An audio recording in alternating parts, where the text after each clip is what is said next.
நமக்கு திருவள்ளுவருக்கு வருவோம் இல்லையா, எல்லாருக்கும் திருவள்ளுவர் பிடிக்கும் இல்லையா. திருவள்ளுவர் நமக்கு சொல்றார்,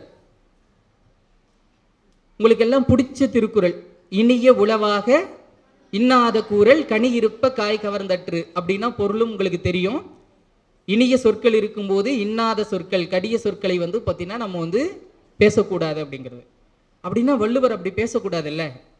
ஒரு இடத்துல சொல்றாரு, 22வது அதிகாரம் ஒப்புரவு அறிதல்ங்கிற அதிகாரம், நல்ல ஞாபகத்தில் வச்சுக்கோங்க.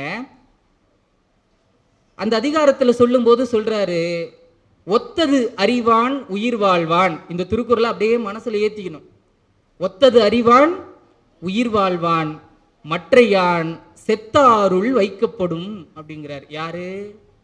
கடிய சொற்களையே பயன்படுத்தக்கூடாதுன்னு சொன்ன வள்ளுவர், அது என்னங்க ஒத்தது அறிவான்னா, இந்த உலகத்திற்கு எவன் ஒருவன் உதவி செய்து கொண்டு வாழ்ந்து கொண்டிருக்கிறானோ பிற உயிர்களுக்கு, அவன்தான் என்ன உயிர் வாழ்பவர்கள் வரிசையில் சேர்த்து வைக்கப்படுவான். இன்னொருத்தருக்கு நீங்க உதவியே பண்ணல அப்படின்னு சொன்னா, உலக உயிர்களுக்கு உதவியே பண்ணலன்னு சொன்னா எந்த லிஸ்ட்ல வைக்கப்படுவீங்களா? செத்தாருள் வைக்கப்படும். அப்படியானால் நாம் எல்லாம் உயிரோடு இருப்பவர்களா அல்லது எதிர்நிலையில் இருப்பவர்களா? அப்போ நீங்க உயிரோடு இருக்கீங்க அப்படின்னு வள்ளுவர் சொன்னதை நீங்க ஏத்துக்கணும்னா எல்லோரும் இன்னொருவருக்கு உதவி செய்ய வேண்டும் அப்படிங்கிற